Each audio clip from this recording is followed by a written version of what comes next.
Tayo po ay magluluto ng paksiw na pata ng baboy. At ito ang mga ingredients. Simulan natin na pakuluan itong ating pata ng baboy ng 10 minuto para tanggalin ang mga scum. Yan yung mga hindi ka nais-nais sa ating sabaw. Parang yung ex mo lang, char. At pagkatapos ng 10 minuto na pagpapakulo, buksan natin ito. Yan.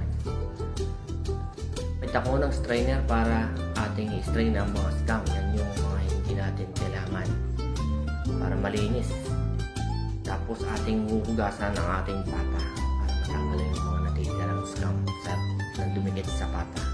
Lutuin na natin ang pata. Simulan natin dyan at lagyan natin ng bawang, sibuyas, paminta, bay leaf at ang ating banana blossom. Lagyan natin ng tubig, suka, asin at asukal.